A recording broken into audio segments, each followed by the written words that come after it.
가상화 클라우드에 대해서 인프라 관계자들 이렇게 있는데 상당히 많은 발표를 제가 작년부터 했습니다. 작년에 윈도우 서버 2012가 나와서. 그래서 정말 다는 아니더라도 많은 분들이 와, 정말 좋아졌구나라는 그런 얘기를 정말 많이 들었던 게 이제 윈도우 서버 2012의 가상화 클라우드인데요.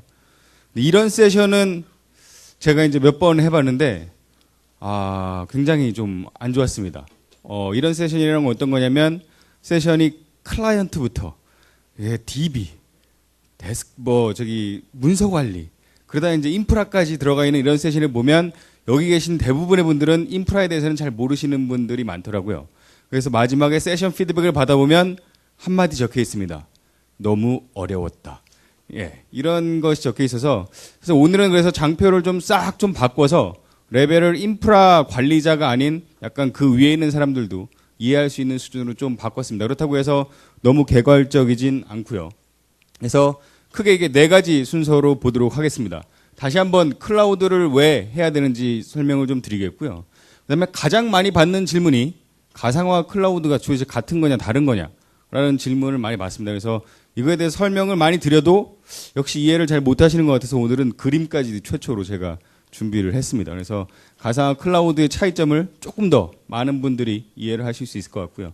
오늘의 핵심은 역시 이제 가상화 클라우드 도대체 어떤 게 더 좋은 거고 뭐가 차이점이 있는지 이런 부분에 대해서 좀 시간을 많이 할애해서 진행을 해보도록 하겠습니다. 일단 첫 번째는 클라우드가 없는 시절, 가상화도 해야 되겠지만 이때에 이제 프로젝트를 하려면 어떻게 해야 되느냐? 일단 IT 프로젝트가 반드시 성공할까 고민해야 됩니다. 프로젝트 하려면 캐펙스 짜고 돈 짜고 서버 얼마 들고 스토리지 얼마 들고 네트워크 얼마 들고 이거 한번 단체로 빵 사야 되기 때문에 이 프로젝트 잘못해서 중간에 어그러지면 자기한테도 임팩트가 크죠. 그런 것들이 있고 그다음에 정말 캐펙스 충분히 잡아서 서버 스토리지 네트워크 여유 있게 살 수 있는지 이런 것들도 고민해야 될 거고요. 그다음에 실제로 이런 걸 다 진행해서 서버 도입하려면 이제 몇 주, 몇 개월 걸리고 데이터 센터에 요청하죠. 야, 셋업 언제 끝나냐? 우리 IT 프로젝트 이제 테스트도 들어가야 되는데. 그럼 이제 또 많은 관리자들이 데이터 센터에 붙어가지고 그걸 이네이블 시켜줘야 이제 곧 IT 프로젝트가 뭔가 데모라도 보일 수 있는 환경으로 가겠죠. 클라우드에서는 이 두 가지가 확 줄어듭니다. 캐펙스는 없고 이제 오펙스로 갑니다. 사용량 기반으로 낼 거고요. 이것도 확 줄어들 수 있습니다. 어떻게? 한번 보시도록 하시죠. 바로 데모로 들어가서 클라우드 시대 때는 도대체 어떻게 방금 전에 과정을 거치는가? 시나리오는 나 지금 웹 개발자입니다. 프로젝트에 투입된 웹 개발자라서 웹 서버하고 DB 서버가 필요합니다. 근데 데이터 센터에 연락했더니 데이터 센터에서 이런 연락을 받았습니다. 야, 우리 클라우드 시스템을 구축했으니까 네가 원하는 걸 갖다 써. 우리는 아무것도 안 해. 라고 하고 웹 URL만 이제 알려주죠. 그러면은 이제 개발자는 이게 무슨 소리일까 하고 자기 시스템에 접근해서 일단 웹 URL을 알려줬으니까 브라우저를 켜게 됩니다. 그리고 앱 컨트롤러라고 하는데 사실 이건 그냥 URL입니다. 누르시면 이런 URL로 가게 되고요. 딱 접근하면 싱글 사인온까지 돼서 너는 웹 개발자 몇 번이고 이런 것들이 착 나옵니다. 지금 얘가 예전에 뽑아서 지금 영문으로 되어 있는데 사실 다 한글화 지금은 다 되어 있고요. 그래서 한글 버전 되어 있습니다. 그래서 이 사용자가 봤더니 개발자 클라우드라는 게 있고 내가 스토리지를 얼마 쓸 수 있고 메모리를 얼마 쓸 수 있고 이런 내용이 여기 적혀 있죠. 복잡하게 할 것 없이 자기는 지금 개발 프로젝트 해야 되니까 서버 빨리 만들어야겠죠. 그래서 일단 클라우드에다가 선택을 하는데 퍼블릭 클라우드하고 사설 클라우드 다 쓸 수 있습니다. 근데 여기는 일단 사설 클라우드에다 만든다라고 생각을 하고 있고요. 맨 처음에 DB 서버를 만들게 됩니다. DB 서버도 큰 거하고 작은 거 있는데 큰 게 좋겠죠. 그래서 큰 거를 만들기로 하고 이름을 쫙쫙쫙 적어주면 끝납니다. 이러면 이제 막 자동적으로 데이터베이스 서버가 만들어지고 있게끔 되고요. 그래서 잡스 영역을 불러오면 내 작업이 뭔가 지금 명령이 전해지고 있구나라는 거를 볼 수가 있겠고요. 그래서 몇 번 리프레시 하다 보면 버추얼 머신이 지금 만들어지고 있다. 이름은 네가 지정한 이름으로 만들어지고 있고 진행되고 있다라고 이렇게 되어 있습니다. 그래서 버추얼 머신도 하나가 under construction, under creation이라고 되어 있고요. 자, 두 번째 해야 될 거는 DB 서버 만들었으니까 웹 서버 만들어야겠죠. 웹 개발자니까. 그래서 다시 한번 만들기로 하는데 이미 DB 서버 만들고 있어서 상당 부분 자기 쿼터를 소진한 거는 여기 이렇게 보이게 되고요. 두 번째로 이제 웹 서버를 만들려고 합니다. 웹서버도 기왕이면 큰 게 좋다고 라지 서버를 만들려고 했더니 너는 메모리 쓸 수 있는 양을 초월해서 그거는 못 만든다. 그래서 이 사람은 어쩔 수 없이 작은 서버 만들죠. 메모리 적게 차게 하는. 그래서 웹서버는 스몰, 작은 서버를 만들고 DB는 큰 서버를 만듭니다.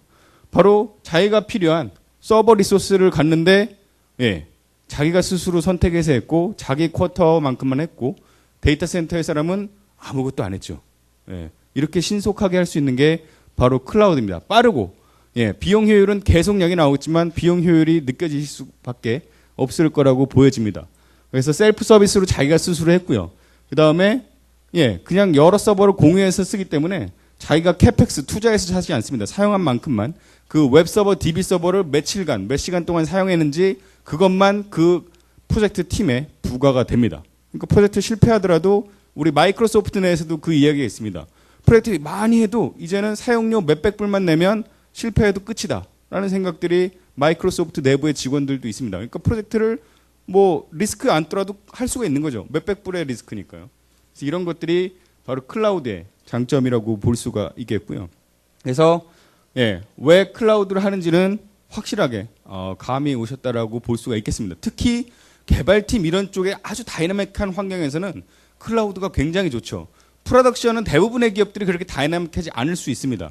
근데 개발자나 이런 쪽에는 도입하면 상당히 효율적이라고 볼 수가 있겠습니다. 그러면은 가상화 클라우드는 도대체 어떻게 다르느냐? 자, 가상화 시대에는 옛날 시대하고 별 차이가 없습니다. 사용자가 나 가상 서버 요청한다 라고 하면 옛날에는 물리적 서버 100대 사던 걸 가상화 시대니까 10대만 사서 가상화해서 쓸 수 있다라고 합니다. 그래서 데이터 센터에서 열심히 작업해서 데이터 센터에 저렇게 작업이 되죠. 그래서 예전에는 HR 서버가 수십 대가 있던 것이 이렇게 줄고 이런 식으로 줍니다. 근데 참 재미난 거는 이 HR이 서버를 좀 많이 써게 됐어요. 페이롤 같은 것들을 열심히 돌리다 보니까. 근데 다른 쪽은 다 놀고 있는데 자기 VM들이 딴 쪽으로는 갈 수가 없습니다. 왜냐하면 이거는 파이낸스 팀 재산이고 이거는 마케팅 팀 자산이죠. 거기에 다른 팀의 VM이 막 온다? 상상도 못할 일이죠. 자, 클라우드 시대 때는 어떻게 되느냐? 사용자가 아까 맨 처음에 데모에서도 보였듯이 그냥 포털에 들어갑니다. 포털에 들어가서 서버를 어디다 배치하느냐? 어떤 서버에 배치하는 게 아니라 클라우드에 배포한다라고 말씀을 드렸죠. 클라우드에 배포하면 실제로 데이터 센터는 똑같다라고 보시면 됩니다. 그냥 서버에 쫙 하다가 이제는 어떤 서버에 어떤 VM이 올라갈지는 클라우드 시대 때는 고려하지 않습니다. 그냥 여유 있는 물리적 서버에 VM들이 막 왔다 갔다 하죠. 그러다가 전체적인 용량을 진짜 다 쓰고 있다 그러면 물리적 서버 도입하면 됩니다. 그리고 또 사용자들이 거기다가 막 지어 생성을 하겠죠. 또 부족하면 물리적 서버 놓고 사용자들이 거기 막 생성하고요. 사용량도 효율도 가상화 시대보다 클라우드 시대가 훨씬 자원의 활용률이 높아질 수밖에 없다라는 것을 이걸 보시면 확실히 감이 오실 수가 있을 거라고 보여집니다. 그래서 물리적 서버에서 가상화로 상당히 많이 갔지만 가상화가 끝은 아니다. 바로 이런 거죠. 기존보다는 뛰어난 자원 활용성이지만 클라우드보다는 확실히 활용률이 떨어진다는 거. 그 다음에 서비스 신속성도 클라우드 아까 서비스 포탈의 신속성하고는 당해낼 수가 없죠. 모든 것이 자동화되어 있기 때문에. 관리도 가상화 시대 관리 편의성 굉장히 좋습니다. 백업 파일 하나만 그냥 백업 받아도 전체 시스템이 백업 받을 수 있고요.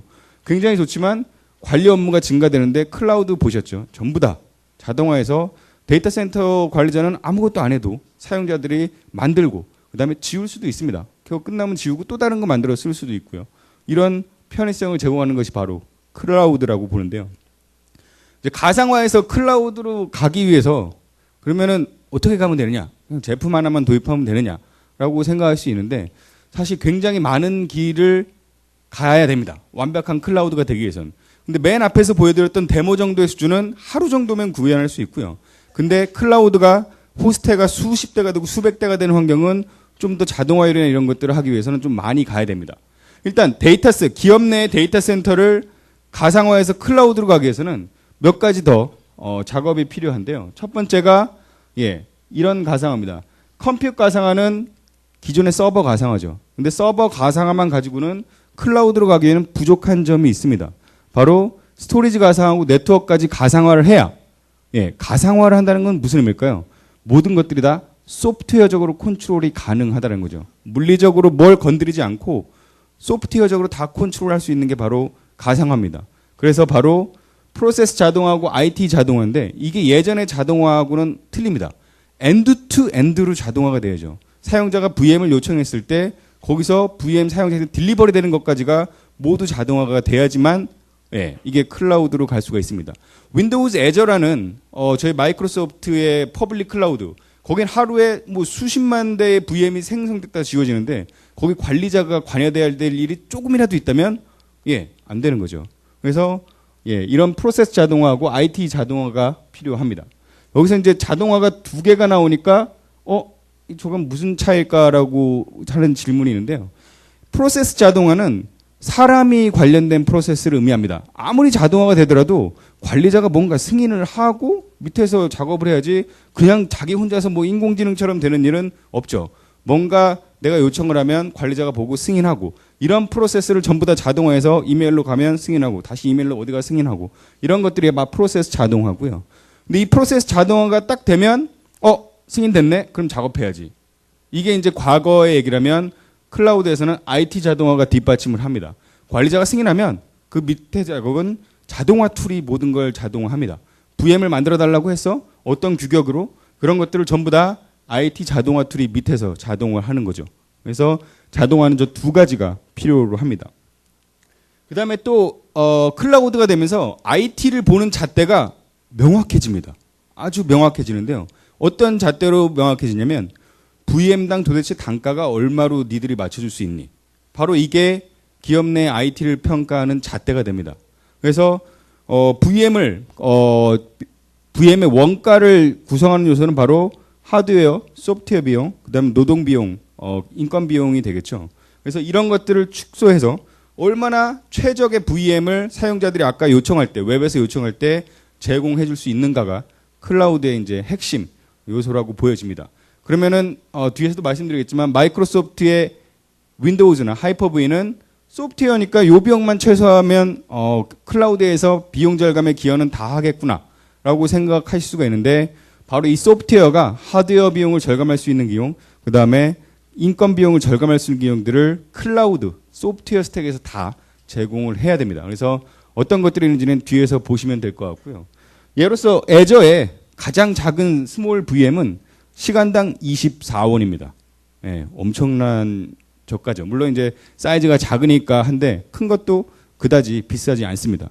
과연 우리 IT의 VM 단가는 얼마가 될까? 이게 이제 향후에 IT의 참 안타깝지만 척도가 될 확률이 높아지고 있습니다. 그래서 IT 업무의 변화 관리가 되고 비즈니스 업무 변화 관리 서비스 마인드가 되는데 그냥 단적인 예로 제가 이제 고객 미팅에서 가서 미팅을 하면서 데모를 이렇게 보였습니다. VM이 자동으로 스케일 아웃이 되고 로드 밸런서가 자동으로 세팅이 됩니다. 그랬더니 거기 네트워크 관리자가 저거 서버 생성되면 내가 네트워크 구성 바꿔주는데 내일 일 어디 간 건가? 예, 바로 이런 것들이 전부 다 이쪽 프로세스에 연관이 됩니다. 그래서 상당히 클라우드에서는 많이 변화가 있을 수밖에 없고요. 그래서 그런 것들에 대한 변화 관리도 해야 된다라고 보고 있습니다. 그래서 저희 마이크로소프트 내에도 이제 클라우드로 가는데 거기 이제 그 보드에서 항상 얘기를 했던 게 HR 담당자를 반드시 클라우드 프로젝트 할 때는 프로젝트에 끼워야 된다라고 얘기를 하고 있습니다. 왜냐하면 업무가 막 바뀌고 변화가 있을 수밖에 없기 때문에 HR이 그런 것들도 관여를 해줘야 된다라고 얘기를 하고 있습니다. 그래서 기업 내가 IT 클라우드 가는 게 개발 서버들을 클라우드로 가는 건 그냥 간단하게 하면 됩니다. 이런 거 뭐 신경 안 쓰고. 근데 전사 IT를 클라우드로 가고 업무까지 하려면 이런 모든 것들을 다 고려를 하면서 가셔야 된다라고 보시면 될 것 같습니다. 그래서 뭐 이렇게 했지만 그림까지 했지만 가상화 클라우드 아직 혼동하시는 분은 계시겠지만 예전보다는 훨씬 더 가상화 클라우드에 대해서는 좀 개념을 잡으셨을 걸로 생각을 하고요. 그래서 이제 가상화는 그러면 어떤 걸로 선택해야 되냐라는 걸 보여드리기로 하겠습니다. 근데 그러면 가상화하고 클라우드는 솔루션을 어떻게 해야 되는지 고민을 할 수가 있는데요. 이런 게 있습니다. 클라우드에 가상화가 꼭 필요하느냐라는 질문이 있습니다. 근데 미국의 이제 NIST라고 클라우드를 정의를 했습니다. 클라우드의 필수 요소는 5가지다라고 정의를 했는데 그 5가지에 가상화는 들어가지 않습니다. 그래서 가상화 없이 클라우드 분명히 가능하죠. 근데 현실적으로 가상 없이 클라우드 하는 건 약간 어렵습니다. 그냥 먹는 걸로 비하면 우리가 밥 먹자 그러는데 쌀은 없는 거죠. 예, 이런 게 이제 클라우드라는데 가상화가 없는 거하고 비슷합니다. 그래서 가상화라는 데 클라우드라는 데 있어서 가상화는 필수 요소라고 보여지고요. 그럼 클라우드를 하기 위해서 가상화는 어떤 걸 골라야 되는지가 아마 여기서 조금 더 설명이 될 걸로 보시면 될 것 같습니다. 일단 아까 VM을 싸게라고 말씀을 많이 하셨는데 그러면 오픈소스 걸 쓰면 이건 무료 아니냐라고 생각할 수가 있죠. 그럼 VM당 단가를 정말 적게 할 수 있는가라고 보일 수가 있는데요. 보시면 한 200여 가지 넘는 기능들 리스트 중에서 상용과 오픈소스에 기반한 소스들의 차이는 너무나 많이 납니다. 그냥 뭐 테스트나 뭐 이런 환경에서 오픈소스를 그냥 개발자들이 쓰는 거는 모르겠는데 그렇지 않고 뭔가 서비스를 제대로 하기 위해서는 지금 현재는 상용 하이퍼바이저의 기능이 절실한 것들이 많습니다. 그리고 사실 이게 무료냐? 또 무료는 아닙니다. 이 오픈소스라는 것이 기술 지원이나 이런 것들을 받기 때문에 제니나 레드햇은 전부 다 또 사용료를 받습니다. 그래서 사실 오픈소스는 일단 아니다라고 제 첫 장에서는 얘기를 드릴 수가 있겠고요. 물론 5년 뒤에는 또 틀리겠죠. 리눅스도 결국 거의 다 쫓아와서 웹서버나 이런 쪽에는 상당히 많은 부분 윈도우 서버의 마켓 쉐어를 차지하고 있기 때문에 뭐 한 5년 뒤면 오픈소스도 가상화도 많이 쫓아오실 수는 있을 것 같습니다. 근데 아직은 아니라는 거고요. 그다음에 가상화의 이제 또 다른 팩터가 확장성에 대한 비교입니다. 얼만큼 큰 VM을 성능 좋은 VM을 얼마나 큰 하드웨어에 넣을 수 있느냐라는 것을 볼 수가 있는데요. 지금 뭐 젠 서버하고 그다음에 vSphere 스탠다드 엔터프라이즈 플러스라는 버전을 이렇게 설명을 드렸습니다. 사실 윈도우 서버 하이퍼V 2012가 나오기 전까지는 이런 비교 장표는 저희들 되게 안 좋아했습니다. 워낙 기능이 성능이 많이 떨어졌기 때문에. 근데 이제 윈도우 서버 2012 하이퍼V가 딱 나오면서는 자랑스럽게 내놓습니다. 거의 뒤처지는 거 하나도 없이 2배. 그다음 맥시멈 디스크 사이즈는 뭐 몇 배죠? 32배라고 하는데 최근에 이제 저번 주에 아마 VM웨어가 신제품을 발표를 했습니다. 그래서 거기서 요거를 좀 늘렸습니다. 그래서 5.5 버전인데 아마 다음에 세션 할 때는 저 내용을 바뀔 것 같고요. 사실 이 장표도 6개월 이상 간 적이 없습니다. 그만큼 가상화 영역에서는 상용화 쪽에서는 엄청나게 빠른 기술 혁신하고 개발이 지금 이루어지고 있다고 보시면 될 것 같습니다. 일단 이 장표에서 보시듯이 마이크로소프트의 하이퍼V는 최고의 확장성을 제공을 하고 있고요. 그럼 확장성하고 또 성능은 틀리죠. 똑같은 하드웨어에서 성능을 더 잘 낼 수 있는 건 뭐냐라고 보이는데요. 요거는 이제 윈도우 서버 2012 발표할 때 리눅스 가상 머신을 이렇게 다양한 하이퍼바이저에서 실행했을 때의 퍼포먼스를 측정을 한 겁니다. 근데 여기서 보시면 VM웨어 비교 세션인데 VM웨어 성능 비교 자료는 없습니다. 왜냐하면 VM웨어는 허락 없는 성능 결과 발표를 허용치 않도록 엔드 유저 라이선스 어그리먼트에 넣습니다. 그리고 자기네들은 비교 결과를 자기 쪽에 유리하게 자기 블로그에 냅니다.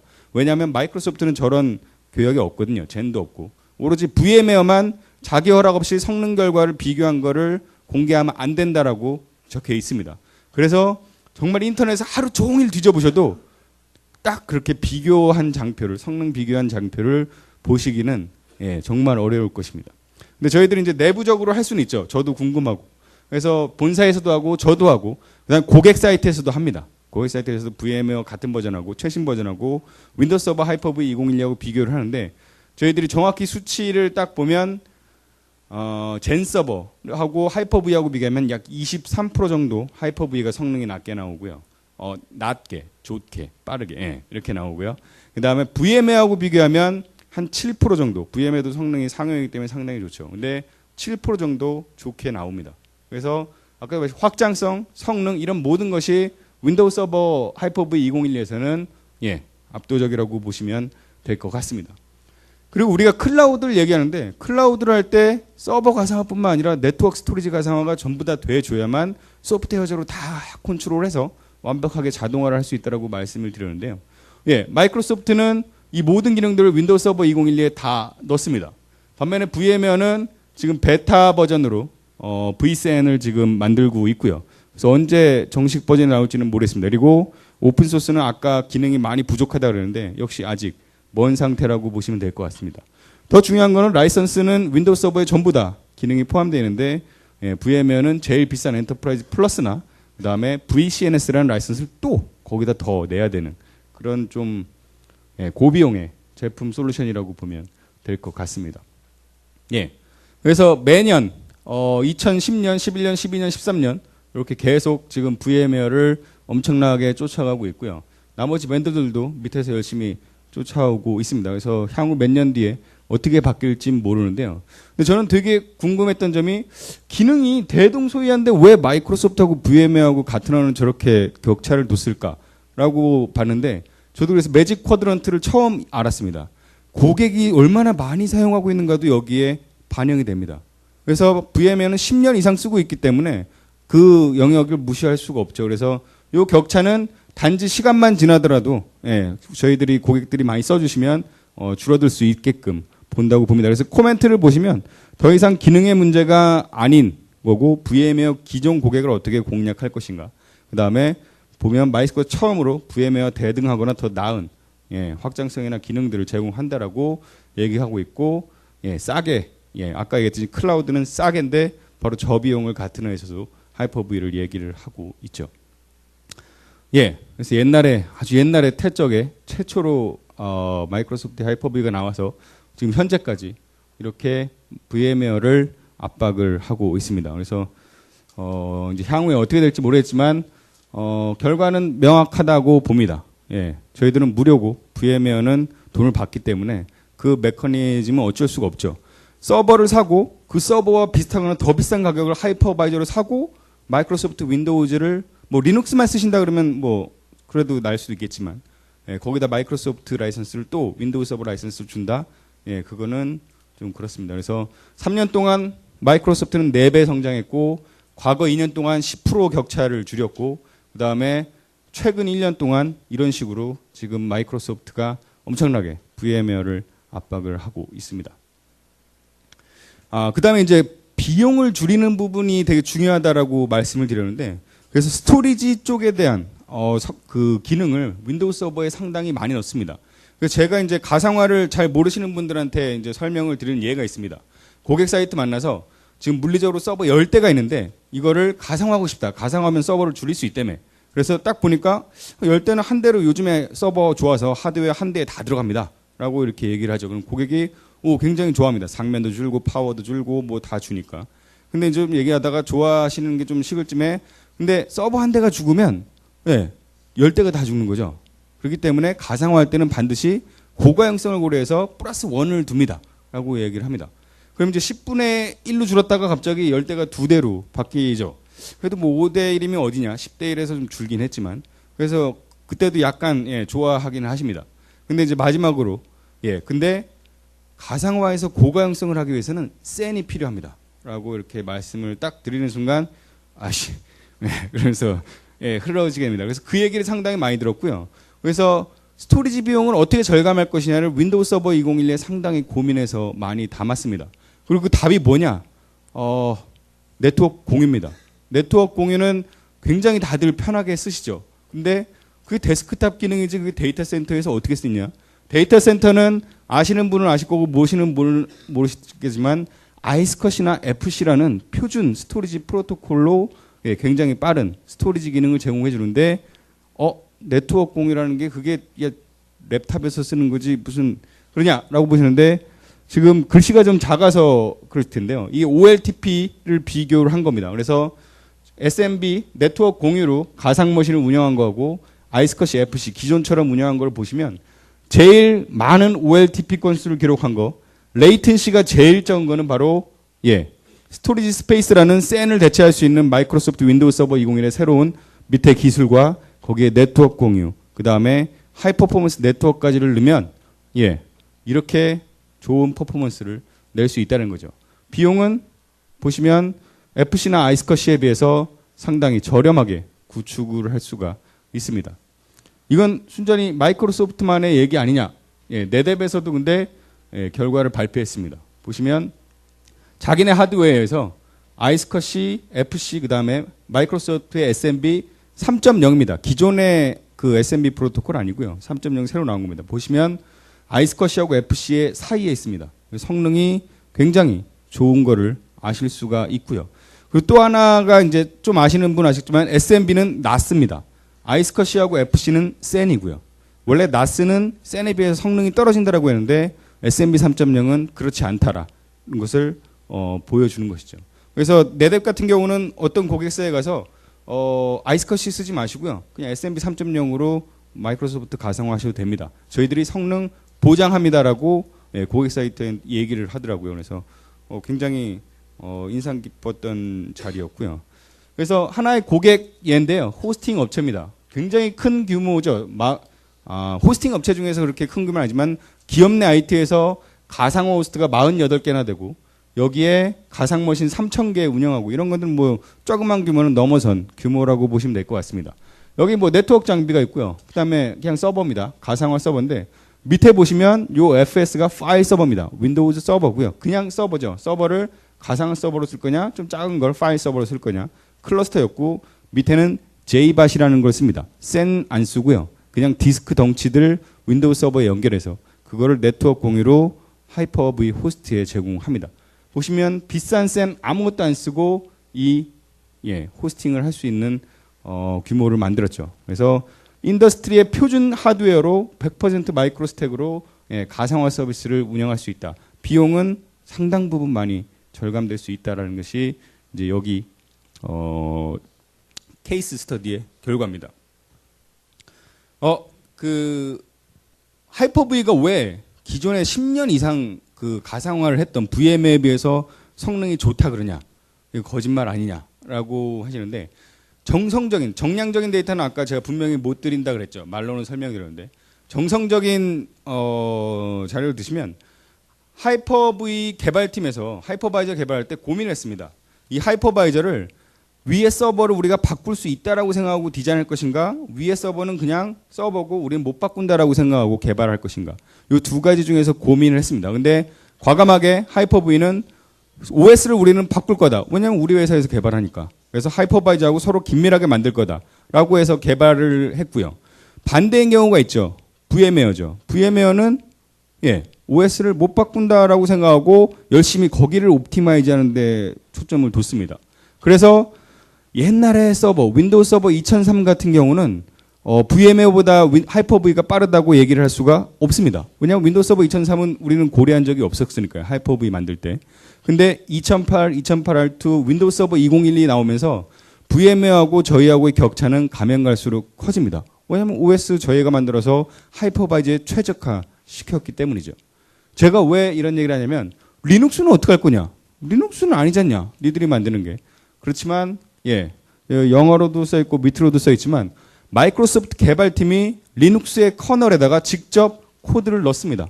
그래서 리눅스 서버 이제 최신 버전들은 하이퍼V의 가상 머신으로 만들어지면 나 하이퍼V에 올라와 있네? 그러면서 하이퍼V에 최적화된 커널 코드들을 이용해서 처리를 하게 됩니다. 그래서 앞에서 보셨던 비교 장표도 리눅스 VM인데도 리눅스 하이퍼바이저보다 윈도우 서버 하이퍼V에서 훨씬 더 성능이 낮게 나온다는 것이 바로 앞에 보여드렸던 그 성능입니다. 그래서 저희들은 윈도우 서버하고 하이퍼바이저는 거의 같은 그걸로 볼 정도로 굉장히 많은 투자를 하이퍼바이저에 하고 있다라고 보시면 될 것 같습니다. 뭐 당연한 얘기고 저는 마이크로소프트 직원이고 이것만 계속 공부를 하기 때문에 가상화는 윈도우 서버 2012에 와서는 하이퍼V 마이크로소프트가 성능, 기능, 뭐 확장성으로 봤을 때는 최고라고 말씀을 드릴 수가 있을 것 같습니다. 그러니까 제가 마이크로소프트 직원이니까 약간 가감하셔서 이해를 하시면 될 것 같고요. 자, 그래서 마지막으로 클라우드에 대해서 언급을 해보도록 하겠습니다. 클라우드는 그러면은 아까 가상화하고는 좀 틀리다라고 했습니다. 자동화 스택이고요. 하이퍼바이저를 얼마나 잘 관리할 거냐? 그게 바로 클라우드의 기능입니다. 그래서 이런 고민도 가능합니다. 가상화는 예전에 쓰던 거 있으니까 VM에 쓰고 클라우드는 마이크로소프트 좋다니까 이렇게 한번 써볼까? 또는 마이크로소프트를 쓰고 있는데 VM웨어로 할까? 정신건강에 좀 안 좋을 것 같습니다. 아웃 오브 박스로 되는 기능들을 쓰기 위해서는 VM웨어를 쓰고 있다면 돈 좀 많이 들이셔서 VM웨어 클라우드를 쓰고 물론 이제 VM당 단가는 좀 높아질 수 있겠죠. 근데 그렇게 쓰시는 게 낫고요. 마이크로소프트를 쓰고 있으면 마이크로소프트를 쓰고 있는 편이 낮습니다. 근데 또 하나 재밌는 거는 기업들이 데이터 센터를 들여다보면 HP, AIX, 뭐 솔라리스, 리눅스, 윈도우즈 다 혼합했습니다. 요즘의 추세는 하이퍼바이저도 그렇게 쓰는 기업들이 많습니다. 그래서 VM을 쓰다가 요즘에 하이퍼V 좋아졌대. 그럼 신규는 하이퍼V 쓰자라고 이렇게 하는 거죠. 그래서 클라우드를 가려고 그랬더니 VM에도 있고 마이크로소프트 있고 심지어 뭐 오픈소스도 있다. 그러면 어떻게 클라우드를 선택할 것이냐? 그때는 마이크로소프트를 선택하는 것이 좋습니다. 바로 뒤에 왜 그런지는 설명을 드리도록 하겠습니다. 네, 프라이빗 클라우드. 우리 회사 내 클라우드를 만들겠다. 우리 회사 시스템을 퍼블릭 클라우드를 쓴다는 건 아직 시기상조죠. 모든 우리 회사의 기밀 데이터나 뭐 이런 것들을 어떻게 퍼블릭 클라우드로 올 것이냐. 공공의 데이터 센터에 남도 쓰고 나도 쓰고 뭐 옆집 기업도 쓰는 그런 퍼블릭 클라우드에 어떻게 올릴 것이냐. 일단 우리 데이터 센터에 프라이빗 클라우드, 사설 클라우드를 만들자라고 하는데요. 클라우드는 종류가 굉장히 많습니다. 이아스, 파스, 사스 뭐 이렇게 종류가 되게 많은데 프라이빗 클라우드는 딱 요 인프라스트럭처 애저 서비스라고만 보시면 됩니다. 다른 옵션은 아직까지 없습니다. 왜 없냐라고 하면 기술 발전이 한 10년은 더 가야 파스, 사스나 이런 것들을 제대로 프라이빗 클라우드에서 할 수 있을 것 같고요. 아직은 클라우드 중에서 사설 클라우드 하면 이아스, 인프라스트럭처 애저 서비스고 이거는 뭐냐? VM을 얼마나 빨리 싸게 줄 수 있냐. 이게 바로 프라이빗 클라우드 이아스라고 보시면 됩니다. 맨 처음에 데모도 VM 줬죠. 뭐 딴 거 안 줬습니다. 바로 이렇게 가상 머신들을 얼마나 빨리빨리 줄 것인가를 하는 게 인프라스트럭처 애저 서비스고요. 목표는 뭐냐? 바로 이 그림을 이 역방향으로 만들고자 하는 게 이아스의 목표입니다. 같은 회에서 항상 얘기하는 게 있죠. IT의 예산의 70%는 메인터넌스로 간다. 메인터넌스는 뭐냐? 스토리지, 내 서버, 네트워크 이런 것들에 대한 유지 관리 비용으로 IT가 간다라는 거죠. 근데 기업이 IT한테 요구하는 건 뭐냐? 우리 비즈니스에 맞는 어플리케이션 로직을 빨리빨리 개선해서 해주는 바로 그 위에 어플리케이션 로직에 더 돈을 많이 쓰기 바라는데 실제로는 관계없는 네트워크 스토리지 서버에 돈을 많이 쓰고 있다는 거죠. 그래서 이아스 클라우드는 그걸 역전시켜 보고자 하는 게 프라이빗 클라우드라고 보시면 될 것 같습니다. 사설 클라우드는 맨 처음에 데모 보면 되게 심플하고요. 사실 그 데모 이전에는 프라이빗 클라우드를 어떻게 만드는가 데모도 있습니다. 굉장히 쉽습니다. 10단계만 딱딱딱딱 하면 바로 그 프라이빗 클라우드를 할 수 있는 데모가 만들어집니다. 굉장히 쉬운데 갑자기 요구 기능을 보니까 요구 사항도 많고 제품들도 상당히 많습니다. 그래서 클라우드는 심플하게 가면 간단하게 갈 수 있지만 이제 완성도를 높이려면 이 모든 것들이 다 들어가야 됩니다. 그래서 1년 계획 가지고 클라우드를 하겠다라고 하면 그 정도까지만 할 수 있는 거고요. 또 그 다음에 또 고도화하니 또 고도화니 해서 이런 것들을 충분히 다 활용해서 VM당 단가를 얼마나 낮출 것인가 자동화하고 활용도를 높여서 이런 식으로 나갈 수가 있죠. 그래서 사실 그 클라우드 쪽에서는 오픈 스택이나 뭐 클라우드 스택이라고 오픈 소스 쪽이 있는데요. 가트너 쪽에서는 이미 얘기를 했습니다. 아직 머추어하지 않다. 오픈 소스 쪽은 이렇게 얘기를 하고 있고요. 사실 상용 제품들도 클라우드는 지속적으로 계속 발전을 하고 있는 그런 추세입니다. 하여튼 이런 컴포넌트들에서 이렇게 되어 있고요. 야 그러면은 클라우드 하려면 뭐 구매해야 될 게 많네. 저 컴포넌트마다 저거 구매해야 되고 저거 구매해야 되고. 바로 요거를 저희들이 보고요. 시스템 센터를 그냥 하나의 제품으로 했습니다. 예전에는 모니터링 할래. 그러면 요 제품 사세요. 이러고 백업 할래. 그러면 이 제품 사세요. 구성 관리할래. 이 제품 사세요. 뭐 이렇게 얘기를 했습니다. 근데 오피스처럼 딱 바꿨습니다. 오피스, 파워포인트, 워드, 엑셀 따로 안 사시고 하나로 사셔서 그냥 다 인티그레이션 잘 돼 있으니까 편하게 쓰시죠. 바로 기업 IT에서 원하는 모든 것들이 여기 다 들어가 있습니다. 그래서 저희들이 고객한테 얘기하는 건 X86 서버 사시고요. 윈도우 서버 사시고 시스템 센터 사시면 더 살 필요는 아무것도 없습니다. 심지어는 여기는 안티바이러스도 서버용 안티바이러스도 들어가 있습니다. 이거 있으면 바로 프라이빗 클라우드가 가능합니다. 거기까지 하실 거면. 안 하실 거면 가상화만 써도 되고 가상화도 안 하실 거면 그냥 물리적인 서버로 쓰셔도 되고 필요한 건 X86 서버와 윈도우 서버와 시스템 센터 딱 이 세 가지 컴포넌트만 있으면 제가 여태까지 말씀드렸던 모든 것들을 다 쓰실 수 있는 권한을 가지게 되십니다. 그래서 시스템 센터 2012로 전부 다 통합을 했고요. 그래서 VM웨어하고 마이크로소프트의 차이점을 그냥 아주 하이 레벨로 지금 인프라 관리자분들이 아니실 거라는 상황에서 하이 레벨로 정리를 했습니다. 가상 환경 관리는 둘 다 잘 한다라고 정평이 나와 있고요. 물리적 환경 관리. 물리적 환경 관리는 VMware는 신경 쓰지 않습니다. 그건 가상화니까요. 근데 마이크로소프트는 원래 태생이 물리적 관리부터 시작을 했습니다. 그래서 시스템 센터 내에는 물리적 환경을 관리하는 기능들이 전부 다 그대로 들어가 있고요. 그 다음에 이기종 통합 자동화 관리 쪽도 마이크로소프트가 원래 악명이 높았습니다. 마이크로소프트 것만 지원하기로 굉장히 높았는데 시스템 센터 2012는 유닉스, 리눅스, 윈도우 서버까지 전부 다 관리할 수 있는 기능을 들어가 있습니다. 그리고 HP나 IBM, BMC 등의 관리 툴을 쓰시고 계신 것들, 심지어는 VMware 관리 툴하고도 시스템 센터가 연동이 됩니다. 그래서 이 이기종 다양한 하이퍼바이저가 바로 여기서 나옵니다. VMware는 그냥 VMware가 많이 쓰고 있으니까 딴 거를 되게 제약적으로 지원하는데 저희들은 VMware하고 하이퍼V하고 젠서버를 하나의 화면에서 다 볼 수 있도록 이렇게 지원을 하고 있습니다. 하이브리드 클라우드 쪽이 이제 마지막으로 설명드릴 수 있는 부분인데요. 저희 퍼블릭 클라우드 아까 엄청나게 많은 VM을 하루에 생성한다라고 했는데 그것도 전부 윈도우 서버 2012 하이퍼V로 운영을 하고 있습니다. 그러니까 똑같죠. VM이 필요에 따라서 윈도우즈 애저로 올라갈 수도 있고요. 그 다음에 내려올 수도 있습니다. 그 다음에 우리나라에 이제 호스팅 업체들이 몇 곳이 있는데 거기에 이제 윈도우 서버 2012하고 시스템 센터로 운영하는 곳이 있으면 그쪽으로도 왔다 갔다 할 수 있는 이런 장점들이 저희 마이크로소프트 내 스택이라고 보시면 될 것 같습니다. 마지막 이제 장표 몇 장 비용에 대한 것들이 나올 수 있을 텐데요.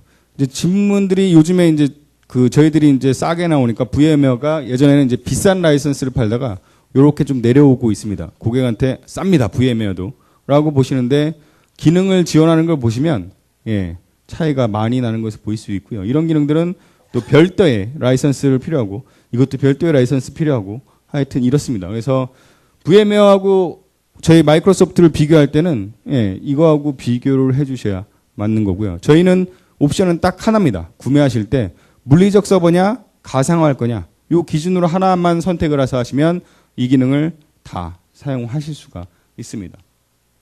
VMware는 그래서 저희 웹사이트에서 제가 캡처를 한 겁니다. 기능별로 추가돼야 되는 옵션들 이런 것들이 막 VM당도 있습니다. VM이 증가하면 증가할수록 같이 증가하는 라이선스들 이런 것들 때문에 상당히 많이 차이 나는데요. 5.1 때는 이걸 좀 많이 줄여서 마이크로소프트 흉내를 냈습니다. 그래서 스위트를 하나 아까 시스템 센터가 전부 스위트로 만들었다고 그랬는데 V클라우드 스위트라는 걸 만들고 했는데 역시 가격이 좀 비싸고 항상 윈도우 서버를 또 사야 된다는 것이 되어 있습니다. 윈도우 서버는 기업 내 70% 이상의 서버들이 다 윈도우 서버니까 저걸 안 쓰시는 기업들은 별로 없으실 거라고 생각이 되고요. 말씀드렸듯이 전부 다 퍼블릭 클라우드에 실제 서비스하는 경험을 살려가지고 그걸 제품에 계속 넣고 있습니다. 그것이 이제 마이크로소프트의 가상화하고 클라우드의 차이점이라고 볼 수 있겠고요. 마지막으로 다시 한번 설명을 드리면 이런 시대로 바뀌어야 되고 이런 시대로 바뀌는데 필요한 거는 윈도우 서버하고 시스템 센터만 있으면 모든 거는 그냥 끝이다 라고 보시면 될 것 같습니다. 단 공부는 좀 하셔야죠. 저 툴을 설치했다고 그냥 자동으로 다 되는 건 아니기 때문에 이런 것들에 대한 가상화 공부니 뭐 툴은 좀 공부를 좀 하셔야 될 걸로 보여집니다. 대충 제 시간은 다 한 것 같고요. 하여튼 잘 들어주셔서 감사합니다.